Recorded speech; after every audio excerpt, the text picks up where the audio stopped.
Welcome to the Horror Friendly Podcast. Hello, everyone, and welcome to a brand new episode of the Horror Friendly Podcast, part of the You Run Podcast Network. My name is Katie, and I am joined yet again by Chantal. Hi, Hey, hey, Chantal. hey. How you doing? Hey, I'm all right. I'm okay. How you doing? I'm good. I just tried to open like six things at once on my computer and it freaked out. But we're So good. I it's fixed it. going well. Good start. It's going well. Yeah, good start. Good start. And we're also joined by my brother James again, who, Returning. yes, who he's joined us before. If you guys you might remember him, covering Jason Takes Manhattan. So, are you recovered, James? Are you like ready to go again? Taken a few years, but I've just kind of got over that film to come back for another one. So honored to be back. Long time fan, second time caller. So, it's a Right. big moment for me. We had Katie, a did you? sorry. Yeah, I was going to say, did you tell James about the comment? I think I did. Do you have it up? I'll pull it up, but you can tell the story. Well, yeah, there was. Well, we obviously put this video on YouTube, and it was there was like a comment saying like it was they were really upset that we'd like slagged this film off, and it's a really funny film to be upset about. So, but yeah, while Tel finds the comment, we're also joined by my sister-in-law, Laura. Hi, Laura. Thanks for inviting me. Of course, thank you for coming on. Well, we all watched this film together, so it makes sense to Yeah. record it together and talk about it. But I don't know if we did this for you, James, but for every like new guest we have on, we always ask them what their favorite horror film is. So could you Ooh. both tell us what that is? Okay. Oh God, I didn't prep for this question. Sorry. Okay. So I would say I'm like quite a late person into horror. Like for like when I was doing 30 before 30, I was like, right, I want to watch like a proper horror film. So like that kind of sets the scene. Right. So I think the one I watched for that was The Shining, which obviously like a classic, but I probably would say that is probably my favorite horror or Midsummer because even though that's like horrifically violent, I just thought it was so beautiful while being horrifically violent. Yeah, that's a great shout. It like the whole like look of it, like the colors and everything is so nice, but just this like horrible story in between. But yeah, Yeah, it's a good one. yeah. And it's one of the few horror films that I've watched twice. So I would say like, yeah. Great. And we dressed as it for Halloween. So, Is yeah. like I'm pretty actually committed without knowing. You are. Locked in now. You guys dressed there was Ghostface and Drew Barrymore. You guys did that one year, didn't you? That one as well, yeah. Yeah, there you go. Maybe All right. love horror actually. Yeah, I would say that went down well because I had to bring like a landline phone to the party. And so that was, yeah, that went down. Commitment. Yeah. I love it. No one knew who you were until they saw the phone. Like, not Yeah. even Ghostface, it was the Yeah. phone. Yeah. We weren't good, so good separate, but it was more a No. whole costume. James, what Um, about you? yeah. So I would say it would be between Scream and The Evil Dead 2. But I'm gonna go because I feel like Casey, you'd probably say Scream, so I'm gonna say The Evil Dead 2 to be Great. slightly but yeah, love that film, love all those films. But yeah, Evil Dead 2 is a weird, strange, messed up film.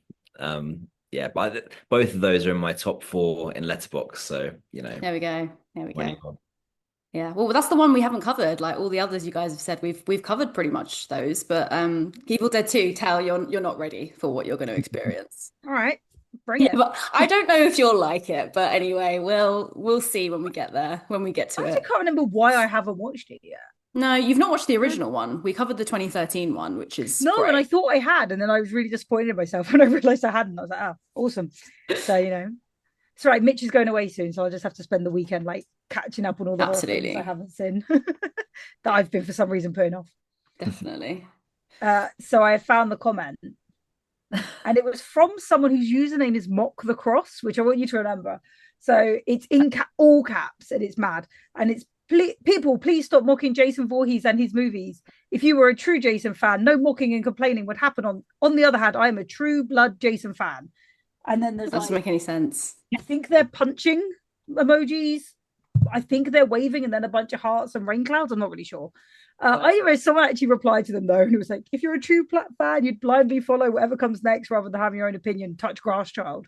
So someone's on our side. Yeah, I also feel like when they say Jason's films, like as if he's a real person, like, and it's not this like horror villain. Like they really need to go out and touch grass, I feel. But again, it's also like, as you said, it's like it's literally the film that was mocking the franchise, Insane. and they're called Mock the Cross. I'm like, oh, so you do mock some things, never Jason. Someone also commented on that. Why isn't your channel growing? And we said, we know, help. Like we were like, we don't know. We think we're great. Absolutely savage. Right. Well, It's let's just hard get on into the film YouTube. then, I guess. It is hard on YouTube because you don't need an account to watch. No. So, but yes, there you go. Shamelessly guilt people into coming to subscribe to us. Love that. Okay, but now we're ready, and I found the bloody thing. We are going to be covering this week the 1933 horror sci-fi The Invisible Man. So a young chemist discovers a dangerous drug that makes one invisible. He commits a murder after consuming the drug. Mortified, he looks for an antidote that would turn him back to his normal state. And yes, this was based on a story by H.G. Wells and directed by James Whale. So I feel like I should come to Laura and James to see what your first Absolutely. thoughts were about. Is this your first time watching it?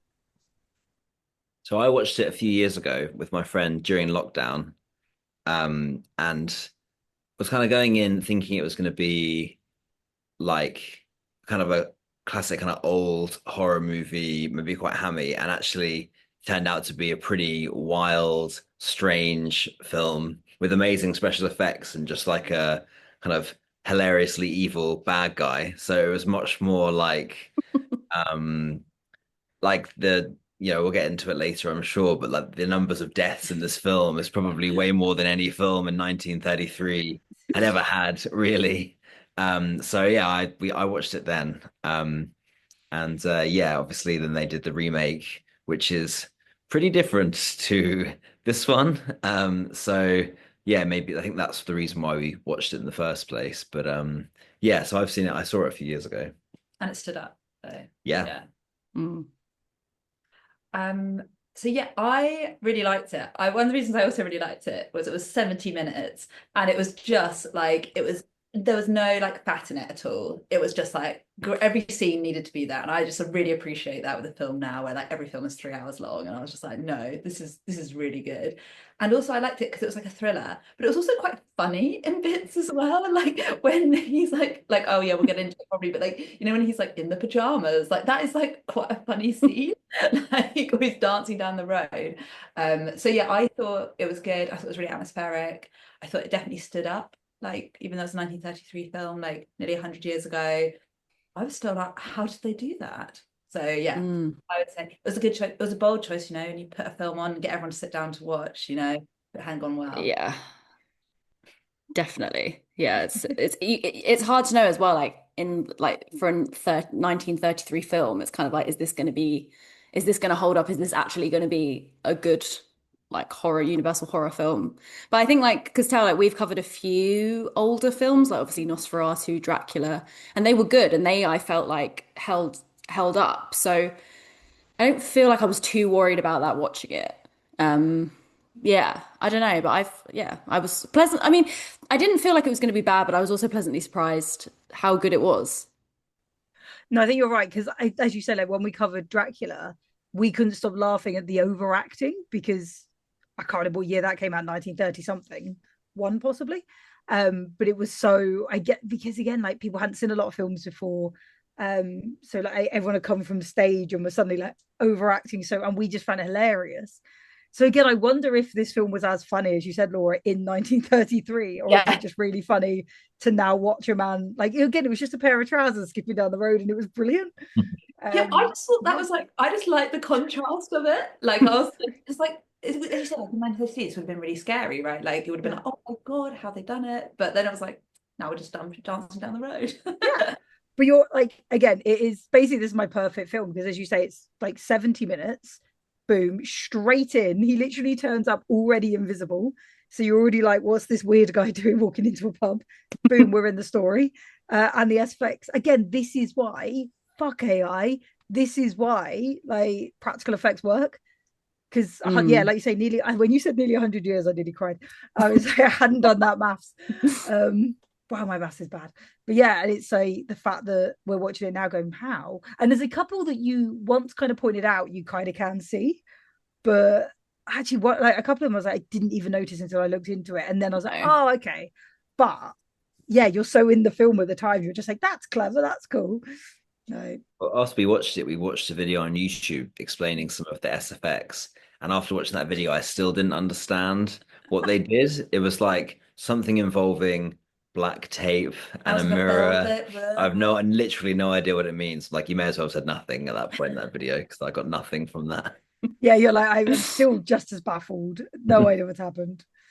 No. Found out special effects apparently cost £300,000 then. So, let alone what it would cost now. I feel like that's a lot for a film these days. Like, wow. I mean, I don't know what, like films obviously. It'll be like millions, millions and millions these days. And it just now looks shit. Like, I saw a film the other day, I thought Lee Cronin's The Mummy, and like there was so much CGI in it, it just fucking ruined it. And it's overused these days. It really is. Well, that's what I was gonna say. Actually, if it was made these days, it probably would cost the same because they would just CGI it. Yeah. Which is a real shame because it really holds up. Yeah, there's nothing like practical effects. Like, No. The Thing, and I don't know, there's just nothing. Like Nightmare on Elm Street, like the first bit with his long arms, like it's iconic and it holds up to this day. I mean, obviously it's stupid, but like it's fun. I still just love it when they pull the mannequin through the window because you can tell it's a mannequin. But again, that's the beauty of old horror. But in this, again, I don't think there was a point where you were like, well, that's really obvious. Like there was a couple of points you're like, okay, I can figure it out, but not easily. Like you had to pay attention. Yeah, I think when the video that we watched, it was a Dead Meat video where they do like the kill count and stuff. Yeah. And like there was a bit they were like, oh yeah, you can see the string here, and like, but I genuinely didn't see that in the film. Like I only saw that because it was pointed out in the video. Yeah, and that's it. You're like, how much of you are you staring at the? You're not watching the film at that point. You're not watching the big picture. You're staring at the details. Yeah. So, well, that's going to give it away. But yeah. Because there was, as you said, about like what they were wearing, like was a black velvet suit.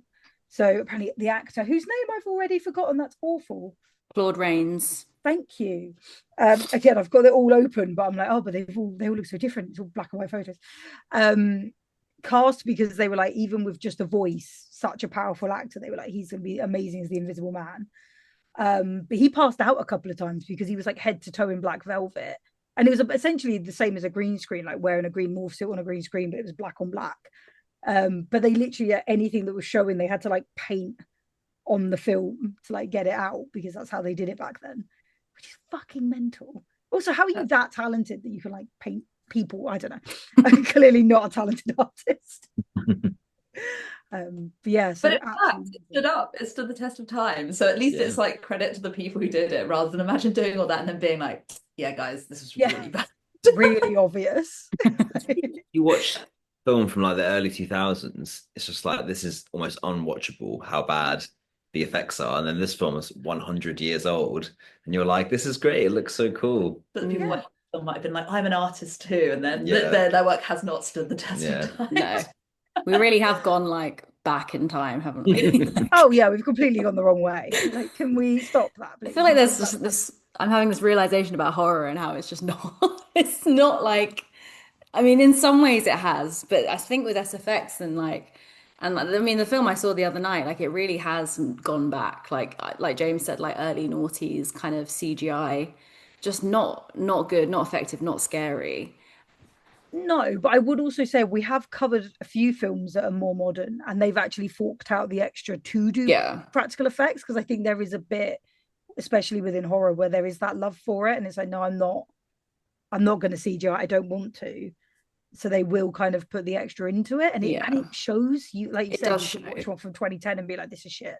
Yeah, I think if you watch a film, not like kind of like a Blumhouse where they're just kind of churning them out, like you're watching a genuinely kind of good horror, then I'm sure that they do put money into the right things. But I think more so than often these days, it's not as good as it was 100 years ago. But yeah. Oh dear. I think one of my favorite effects was, the bicycle when it's like running along. That was really cool. That right? And I genuinely watched this and I don't know how they did that. And it was tracks. So they had wires holding the bike up and it was running along tracks, which you can just see. again, I was like, absolutely had no idea when that first moved. I was like, how the fuck did they get a bike to stand up in 1933? Like, I just assumed they just gave it a really big push and did that 10 times until they got a good shot. I was like, I'd love to see the behind the scenes of it, like the bloopers, like the bike just yeah, continuing. it's like, guys, this tape is costing us so much. Can you please get a good push? I didn't know, because like the pedals were going. I was like, this is incredible. But, I So mean, easily amused. James and Laura, what did you guys think of the bandage scene? Like, obviously, when he's like slowly taking it off, like that blew my fucking mind. Yeah, I was just really, I was just in this film. Like, I was just like, I didn't, like, you know, like, obviously, like, if you paused it, I'm sure you could see like the effects and like the string or whatever. Sure. Like, it was definitely not apparent enough if you were just in the film. The film had enough like storyline and had enough plot, it had enough like emotional like gravity to like carry you along. And then when he did that, I was like, how is this happening? We'd be so good at a magic show. We'd all just be like, how? Genuinely in awe. So impressed. So I think this is definitely a film that should not be redone in like 4K, because actually it requires slightly distortion so that you don't see like the real cut fine lines to get away with it. But that again, that's the beauty of a 100-year-old film. But do you know how they did that one? Did that come up? Because I think I watched a different video to you guys, because I didn't. Well, I know I did, because I didn't watch the Dead People. I don't remember them mentioning it. I don't know if you guys do. Because it was the one where you could see the people behind him, right? And see through his head. I have no idea. Maybe that was the same thing, like it was like a layering thing. I don't know, but like I said, I do not understand. As far as I'm concerned, he was invisible. Actually, well, James, if you want to, he literally may as well have been invisible as much as I understand. Well, James, if you want to go and get yourself a cup of tea, so I don't ruin the magic for you. Yeah, tracks. He was invisible riding that bike. He was invisible the whole time. In a different film that had a very similar scene, what they did was, you know, like when people do Halloween costumes, and it's normally like a kid, and they've got like, oh, they're carrying their own head, so they've got a costume. So it was essentially the same thing. So he had his head like in the jumper, and he was unwrapping, and they'd put like a fake head there. So as he was unwrapping, they obviously took it away. But again, I was like, the only giveaway someone pointed out is his arms are going really high. And I was like, but again, I wasn't watching how high his arm was. I was so distracted by the gap. And like, you see, like seeing people, that I was just like, absolutely didn't catch it at all. How much fun would it have been to work on that film? Just doing all this stuff all day. Right. Need his head to be invisible. What am I going to do? Yeah. You'd have to be like so creative, and like I often ask this question like every time we have an episode. I'm like, Tell, would you have liked to work on this film? And I do, like, I think I'm answering for you, but I feel like it's an obvious yes. I'm gutted I wasn't alive 100 years ago. Not that I think they'd have hired me. Like, yeah, I was gonna say, like, I'm not sure we want to be living in 1933. No, there's not. Yeah, really. But, I mean, if I'd been a man back then we might have been a different experience. But it was John P. Fulton who was the American cinematographer, but he did the special effects for this. So like him, and I'm assuming there was a team. But again, when you look at older films, the team's normally like 2 people. Yeah, like it's never a big team. But it was, so they were putting it all together and like figuring out. But as you say, there was no like, oh well, they did this on this previous film. It was like, we have to figure this out. No one's done it before. So it's like absolutely amazing to be that creative. And now we've got, I'm going to get really angry about AI tonight, because it's just like, again, I want to do this job, and like the jobs are going because of stupid tech. Wow, really anti-tech. And when you watch a film like this, it kind of puts it all in perspective that you can do so much with like not as big of a budget, and you can make it still like hold up. Yeah. So there's not really an excuse. There's no excuse, guys. No excuse for any of this. But yeah. Did you, Jason, Laura, did you find any of it scary in particular? Like, was there anything that like creeped you out, or was it not? It didn't feel like that kind of vibe. No, I didn't think it was scary, but I enjoyed how evil he was. Like they made an attempt at giving him like a real half-assed romance for like 2 scenes. Or just like the human side. Yeah, and I feel like the end was supposed to be some sort of not redemption, but near redemption, like, oh, he is actually a person. But for the majority of it, he was just saying mad shit and killing people. He would just like talk about how he could like kill the moon or something at one point. He says, I can't remember what exactly Oh the yeah, 'cause he quote. was like that was when he was like, look the power I've Yeah, got. it's like the moon is afraid of me. me. Yeah. It's just like, yeah, I respect it, man. You've just gone invisible and you're evil. That's what this film was about. So it wasn't scary, but it was like, yeah, I guess if that guy went invisible, he probably would kill everyone. I don't think scary. Yeah, I definitely wasn't like, oh my God. But like I did feel like it was like there was a lot of like suspense in it. Like it felt like yeah, there was, and I guess like also like he just, as you say, he went so berserk. Like the train scene for me was really like Fucking mental.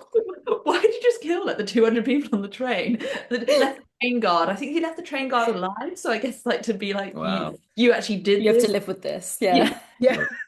But, It's like, so fucking dark. So dark. it was going to derail this train for no reason. Yeah, let's talk about Jason. But I bet Jason never derailed a train. Yeah. So already the Invisible Man He just commenter on YouTube. It's worse than Jason. Jason, I want- you've always Literally. nothing. I want that comment on the video. Yeah, I want that guy to come back and argue. But yeah, oh man. Yeah, and I think like when we watched Dead Meat, that must have been one of their highest kill counts. And they've done so many videos and it's covered so many films. It must have been like up there with like the numbers. It's Mad. really funny because like the description I read at the beginning, and it's like, oh, he commits a murder after consuming the drug. Mortified, he looks for an antidote, and I'm like, A murder. yeah, but like 10 minutes later, he's kind of loving it and just killing Yeah. everyone. Like his descent into madness is rapid, I would say. he's quick. Like I know that first bit of him in the inn. I love as well that they're like, we don't have any rooms this time of year. I'm like, what, when it's snowing and people can't get home? This is the most logical time to be a hotel. But anyway, sidetracked. But I just think it's so funny when, yeah, so that obviously was like a few weeks, but we didn't know how much time had passed until like they said it. And it's just, yeah, but by that point he's absolutely gone. Just, Yeah, well, that is yes. funny because you don't know it's in a matter of weeks. Like it's just the way it's like filmed is like he just is suddenly like, I'm just gonna be a villain like Yeah. tomorrow. That is so funny. So I accidentally pushed someone down the stairs. Well, fuck it. Like Jesus. Fuck, I'm just gonna kill everyone else. that- Insane. In woman, not really annoying though. But she was very theatrical. I think she was a theater actor. So like, Yeah. I think like a lot of these people came from that. So it very felt much like she was like Nancy from Oliver or something. She was very like, it was very, I felt like it was like a stage production at some points. Yeah. Like she was screaming more than everyone else in the bar. Yeah. And it was like, dear God, woman, like, I'll throw you out the window. Like it was really Yeah, it was no yeah. sympathy whatsoever. But no, so apparently I read that Claude Rains he'd originally been a stage actor, which maybe like explains why he kind of portrayed the character like he did. But like he's very obviously like in the way he sounds, like that's pretty much how he got the part was because of his voice. And obviously like 95% of the film is his voice. So and obviously like most of the time it is him like acting out. So it's a lot of like physicality as well. And you can tell that he's a stage actor because those two things are so important when you're on stage. So yeah, it's kind of interesting. As I said, he kept passing out. So they didn't have health and safety back then. They didn't have stunt doubles. It was just him. Yeah. Like, They had no health, like zero health and safety. Like up until I think like the 80s, like health and safety just wasn't a thing in horror films. Like really. they probably Crazy. actually threw that train off the cliff just for shits and gigs. Like, But I read that he then had a really good career in Hollywood after this film. So, like, you know, was it worth it for him? Maybe it was. I think it was because again, this film has like stood the test of time, and I think that's also part of him. So it's I incredible. think, would you take a few like fainting at work incidences? Absolutely, just accept it. I do think in horror though, like a lot of people like when sometimes not a lot of people, sometimes when they become famous for being in a horror film or they become like a scream queen, it's not always received well. Like apparently there's this mad story that like he took his daughter to go see this film and apparently it was like it feels like it's a made up story, but I think it's true. And it was like bitterly cold outside and he had his head, like he had his like hat on and he had a scarf around his head and everything. And the guy that apparently the usher was like, oh, like you can come in for free. Like he recognized him, like Claude Rains, he like recognized him as an actor and was like, "Oh my God, like you look so similar to him, like you obviously are him." And apparently, Claude Rains just flat out refused and insisted on buying a ticket. And that's such a mad story, but like, yeah. So Tony apparently, Hawk is begging for a story like that. like Instead of everyone just literally, not knowing who he is. but it's like, so he was just obviously so like fuming that like he was known for that, and he just wanted to pay for a ticket. Like, that's Yeah, just but crazy to me. don't go dressed up as the character you're playing to what the film that you're in, He and was then cold. people recognize you. And then he took it off. And he's Yeah. unraveled his scarf. He was in that costume that Tel was saying. Yeah. It was like, Yeah. that's all the time, man. This is why you keep fainting. Dad, get your head out of your jumper. He was the OG cosplayer, but of himself. Well, no, Okay, apparently not. Apparently it was cold out, but who knows? Who knows what, like, that's just a mad story to me. I don't even know if that's true, but like, yeah. Well, I do love the added aspect that obviously this whole film is like shot over winter and there's a lot of snow, and he has to spend like the whole film naked, which obviously he's not actually on set. We understand how that works, but it just kind of always made me laugh that they kept including bits like put a blanket in the back car, right? Like when he comes in, he's like, turn the fire up, I'm freezing. Because it's one of those things that I always kind of forget about whenever they have an invisible character. You kind of forget about the fact that actually, yeah, obviously they're going to get cold, so they're going to have to be naked when they're doing all these ridiculous things. There's the few characters where they've made the super suit. Oh yeah, I guess because they can't wear clothes. No, because it's a real, like, even he says like even like dirt under my nails could be a giveaway. Like he's really like focused on it, so it just made me laugh how much they mentioned it. Because I was like, it's so true, but I always forget about that in like superhero films because the suits change. So I kind of loved that added aspect. He got under the bed, the covers. I thought that was really funny when he like touched God, good day of murder. with my British hat. Like I just like turned into being my familiar. Yeah. Oh God, yeah, it was like that. It was like there was the familiar. That's interesting. The whole Yeah, Renfield situation. Definitely was giving. He was like, you have to give me clothes. You have to do this. You have to do all my dirty work. Yeah. Just I like, definitely felt vampiric familiar. but yeah, no. But I don't think there's been a more like kind of cunty villain in a long time. Like there's like Bram Stoker's Dracula, I don't know if you guys have seen it, but Gary Oldman, like he's very much like that, like kind of very campy and very just evil, but so dramatic about it. But other than that, I think this is like like one of the most sort of camp, sort of over dramatic uh roles in a while. But yeah, I mean he played that role like nobody's business. Like he was like working for his paycheck. We need more of this commitment. We do, yeah. There's not enough commitment out there these days. Have you guys, James and Laura, have you seen, and Tell, have you seen any of the sequels or like the remake? I've seen the remake. I think, did you guys cover it? We haven't covered it, no. Oh, I've seen the remake. And I thought it was pretty good. I mean, it's nothing like this. It's quite like, Is that the Elizabeth Moss one? yeah, it's quite like an allegory about domestic abuse, which this film, the current 1933 one, is not that. It's definitely not. Where it's about her husband her husband's the Invisible Man, and then she gets followed by him, and it's much darker and more terrifying and scary. You've seen it, haven't you, Katie? I've seen it, yeah. It's not. I was so surprised when I watched this. Like it was just a completely different film. This is Like practically a comedy by comparison. yeah, basically, yeah. I mean, it's great. I mean, like, it's great, but it's not, you can't really even call it like a remake. It would be like a reboot or a reimagining or something because it's just so different. But I think you'd enjoy it, Tal. Like it is good. And scary, like obviously, a lot scarier than this one. I guess it's got scarier themes in it, but it is good. I haven't actually watched the sequel of this either. No, well, I was looking this up. This is like a fucking mini franchise, this Invisible Man. There's like The Invisible Man Returns, Invisible Agent, Invisible Man's Revenge. Wasn't there an invisible woman at some point as well? Yes, there is an Invisible Woman. Yes. Gender equality, guys. Yeah. Fucking great for 1933. Like Jesus. But yeah, no, they were just like, yeah, and it's apparently like some of them they kind of take a more sort of comedic turn. Some of them are a bit more serious, but that seems to be like a running theme, I think, in horror. Like that was so Nightmare on Elm Street, Child's Play, like the first couple of films, or at least the first film, was like a serious kind of subject, and then it kind of just gradually it becomes this franchise, it becomes like a parody of itself. And I feel like that's what The Invisible Man has done. Even though the first one is arguably like a kind of a comedy, but the rest of them kind of really took the piss out of themselves. And that was obviously like, it could have been like one of the, if not the first horror franchise to do that, because there are so many that do that now.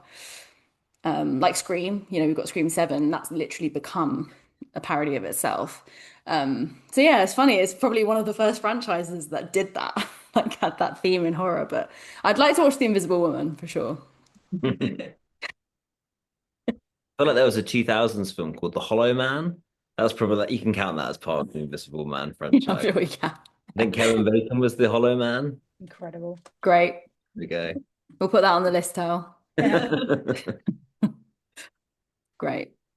Boris Karloff had been the studio's original choice for the role, who I believe he played Frankenstein's monster in like the Universal films. But apparently he turned it down because he wouldn't be seen on screen until the end. So like proper narcissistic vibes. But apparently there was enjoy that. so good. It's like, you won't see me. Yeah. I'll be invisible in The Invisible Man. I have the title role, but that's not enough. No. I know, it's crazy. But then apparently like he just had like a riff with the director, so I'm not sure that's true, but that's a really funny lie. Like it's like, actually I want to be seen. But That's what yeah. the director actually told everyone. So they were like, yeah. Yeah, I Think poorly bet. of him. I He's a genuinely remake. think that's what happened. But yeah. But it was also one of the films like Hammer kind of took over a lot of the like Hammer Film Productions. It took over a lot of the Universal horror films, but this was the one that didn't.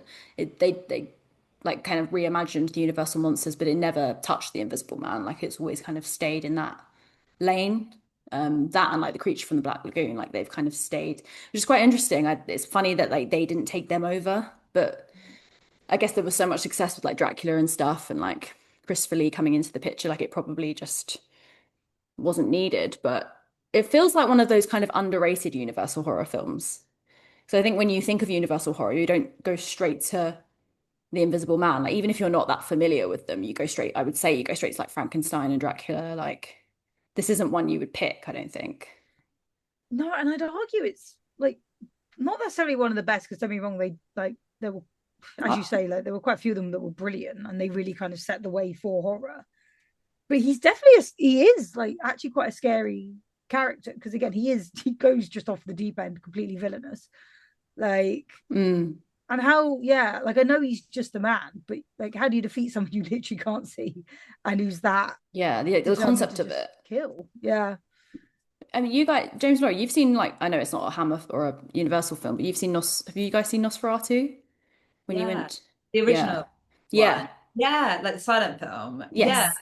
We watched that like maybe a few months ago. I was so impressed by it as well. Like, I was like, this is genuinely creepy. Like when he's like creeping along the street, I was like, Yeah, it's genuinely, and obviously it was a long time before The Invisible Man, but like even just that's kind of just proof that like well, me and Tal we covered it and we like both really enjoyed it, and there was some genuinely like scary scenes when he's like walking up the stairs and like it's great. Like it again, that's another one that kind of stands the test of time, I think. So And then like, yeah, and so like you just said, like up the stairs, like that yeah, shot's been used in so many films, like as a reference. mm, It's so incredible. it But I still love holds as up. Yeah, and I love as well with this one that it wasn't just that he was invisible, like the drug he'd taken had an effect on his anger as well. Because I think that's the thing, is like just because you're invisible doesn't automatically make you bad. So I think they did need something else to it. Mm. But obviously, yeah, and again you can see him spiraling. But yeah, I just thought that was such a good point, because actually I was like, yeah, like we always worry that if someone's invisible, they are going to be creepy, but you never really necessarily think about angry. Yeah, you just think it's going to be like, yeah, they're going to just like scare you or like creep Yeah. on you. But yeah, yeah. no, he went full in for the murdering. There was no He was angry. Yeah, he wasn't a peeping Tom. We'll give him that much, but he was the murderer straight up. Tell, I know what you're gonna say, but like, are you guys all happy with the runtime? Like, would you have wanted to like see it? I don't know, maybe I would have wanted to see him gradually go crazy. I don't know. I argue that maybe it's a little bit too much of a short film. What do you guys think? No, definitely not. Fine. Beautiful. Okay, fine. I was Fine. the runtime. I didn't want to know more about the romantics. Like I was like, yeah, I understand that like you like maybe like wanted to like create an antidote to this because like you have a fiance and there was like a bit of humanizing of him, but I was like, I don't need more of this. Like I think again, it's hard to feel. I know, yeah, like you say, like they were trying to humanize him, and I think if it had been longer, it would have been more of the romance or his slow descent, and then we would have felt sorry for him. But actually, kind of just seeing him as a bit mad, a bit or really angry, really killer. Very So angry. really angry. So you kind of didn't care when he died. You kind of knew that he was going to have to come down. I think I you think guys that's you guys misunderstand me. I don't mean the romantic. I mean like he just goes from zero to like but, fucking psychopath. but even when he walked in the bar, he was already a grumpy bastard. Well, Like that's true, the yeah. first scene. So either the drug had taken effect very quickly, or he was just a miserable bastard from the start. Yeah. And it didn't take Yeah. him long to get. And maybe that's part of it, is it doesn't actually take people a lot to go mad, which I know he was invisible, but I feel like a lot more people would be taking that as an adventure rather than locking themselves in a room. Like he wasn't Mm. even trying to have fun with it. He just got so serious. I mean, it would be really frustrating if you like if was an experiment gone wrong. Like it would be a pretty awful situation. So I kind of get why I'm not siding with him, but I get his frustration. I also like, don't know I if also killed like derailed that train. That's fine. we were Okay, laughing. maybe not that. The killing, no, but like I get why he's angry, but yeah, he just definitely doesn't have to derail a train and kill like 300 people. So I get he's cold, like I do wonder if this would be different if it was in the summer. Because he wouldn't be cold. However, he also couldn't have walked into a tavern because if he'd had his face wrapped up, there would have been a lot of questions. Like he got Well, very lucky that there was a blizzard and you can wear that much, like practically a ski mask. yeah, I can't him walking in with a Hawaiian shirt and like sunglasses. I just don't see it happening. Just applying loads of sun cream, like I burn really easily. That would definitely be a comedy, and I imagine that probably is included in one of the sequels. So Yeah. we'll have to watch them and find out. The man goes surfing. Yeah. Yeah. Well, there's been, from Jason in space and all that bollocks, so I'm sure that's not too far-fetched. But yeah, no, I think like with like James mentioned the remake, like he is already it's not a spoiler, but he's already a bad guy, and then obviously makes this suit. So maybe this is the case with him as well. Like maybe he already kind of sucks, like he's just got worse as he's turned invisible. Who knows? He's got a lot of issues. One thing I was like read about this film, which I thought was quite interesting, is about why they like put him to go so extremely bad quite quickly, was they were saying at like that time, like and when the book was written, there was like loads of scientific experiments happening, and there was like quite a lot of like concern about like how like advanced like science was happening, and about how like things were happening that we would never think about would happening before, like but like it's like, well, why can't someone become invisible, because we've done these other scientific experiments so that would there also be like impossible to think about. And so like the idea of like the like it being like a fable for like a scientist who overreaches, and that's why he had to like really like come down. I thought it was quite interesting, especially things like Frankenstein, and seeing it in that like context was like quite like an interesting take on why he's so extreme. Yeah. Be like, this is what happens if you overreach in science, like you can't like don't do it, guys. Like, you will end up like Yeah, he is a poster kid for like what not to do. yeah. Yeah, quite interesting as well. That's really interesting, actually. I like that. Mm. Yeah, I didn't know the Invisible Man was so deep. Have you got any more to add about the SFX tale? So the other bit, I really liked how they did. Sorry. was the bit where, you know, when there's just like he's running through the snow, but obviously he's not there. So it's like just his footprints. So the way they, because again, I was like, actually, how do you do that now? Obviously nowadays you'd use like CGI or whatever. But back then the way they did it was they built the floor and then they built a set underneath it, and they had like, they cut out like footprints and then they'd like pull them down as he, so someone was under the set and running along, like pulling down his footprints as he was going along. What? I was like, that's mental, but that's so clever. So again, it's like how they figured this out and how you get to be that creative in your job is incredible. Like nowadays we're like, CGI, and I'm like, no, you could do that on a stage production. Like just have someone underneath pulling them all down. It's amazing. What? I still don't even really get that. Okay. So there was a floor. You don't have to draw a picture for me. But like there's a floor, and then like, yeah, they got like the shape of the footprint. Oh, I see. And then Okay. like they put the snow on top, so as they pulled that shape down, the Right. snow would indent. So like they like made a hole, but obviously because it was a Madness. shoe shape, it like made the footprints. And I was like, that's so simple but so clever. Mm. And again, Yeah. like not like they could just refer to a different film and be like, oh well, they did it this way. No, like this is where I don't know if my demo helped, but I just thought it was really clever. it did. Thank you. It did. You know, yeah, it's good. There's no computer, no digital editing, just like straightforward camera work, like, Yeah. and just great SFX. Yeah, camera work, painting over the film if needed, like actual practical effects. And yeah, I think there was one where he was like looking in the mirror taking off the bandages, and they had to do that 4 times because it was like the 2 angles of like forward and back, but then also like him in front of the mirror, him not in front of the mirror, and they all had to get like painted together. Because again, it's like going back in time when you just didn't have the tech we do have. But even something like that had to be, and apparently that was like the hardest and most expensive shot of the film. And you're like, but they kept it in, and I think it was so worth it. But they could have easily gone, do you know what? It's too hard. It's too expensive. Yeah. And they didn't. They chose to do it. So fucking fair play to them. Is this why you picked this film, James? Because Tell could just have like a field day with the SFX.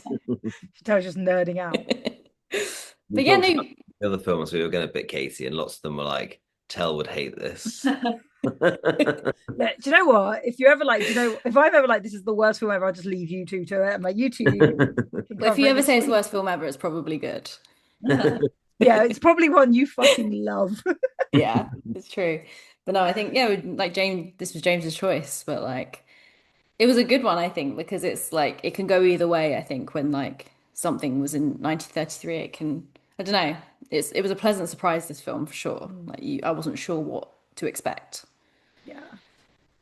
Yeah, it's hard. Sometimes you're right. You do just put it on and you're like, I'll probably be underwhelmed. And it was like, actually, I'm really enjoying it. Like, yeah, you're really involved. It's great. Do you guys have any more, like, facts or things to add, or should we move on to the ratings, spookies, all of that malarkey? Laura's got something. Oh, you do? Oh, I thought you put your hand up. Sorry. Completely. No, I was just doing this. But I do actually have a fact and say that about that scene, Tal, that you were just saying. You know, what do you call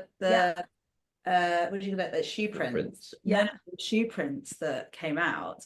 And apparently this is like a famous blooper because he was barefooted, so it should have been footprints pulled out in the shape of a feet rather than he doesn't wear shoes. And I was like, I would never have thought of that, like ever. Like I did not think that at all in the scene. Like I was just like, how is this happening? Oh my God, he's gonna die. that's so true though. Yeah, but then when I read that, I was like, that is like, and they called it a blooper, and I was like, I don't think it's really a blooper. Like that's like not the correct term for this. But, Gag reel. It's a plot hole. It's always they call it. Yeah.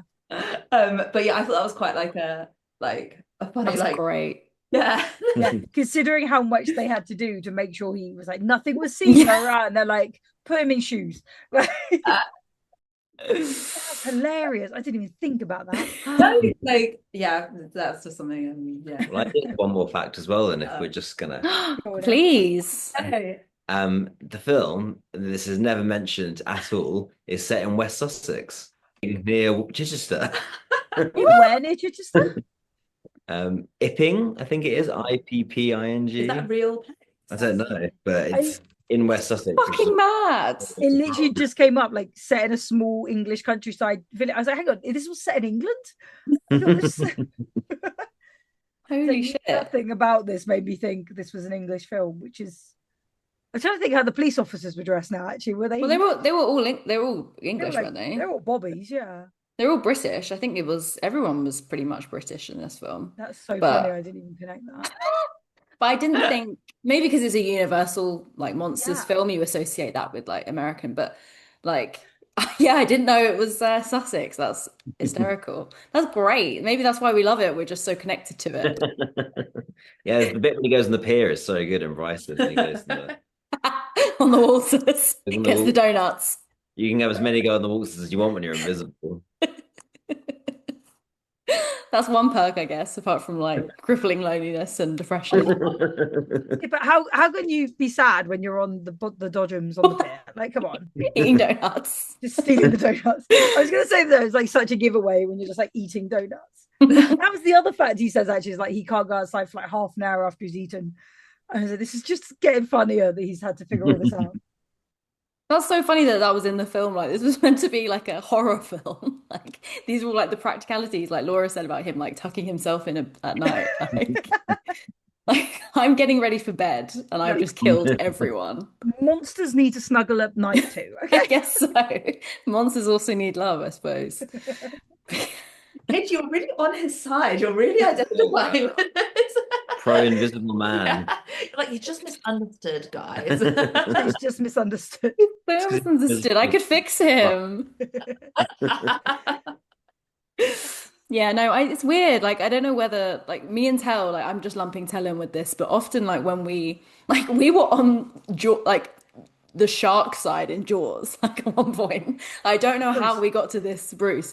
I don't know how we got to this stage in our podcast life, but we're kind of now on the. We kept siding with Mrs. Voorhees. She's misunderstood, guys.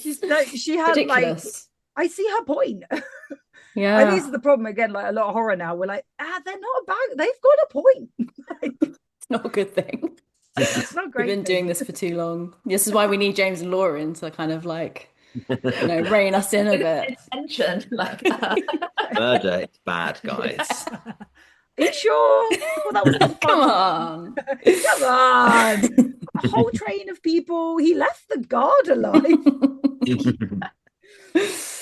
Oh god. But do you have a favorite spooky moment?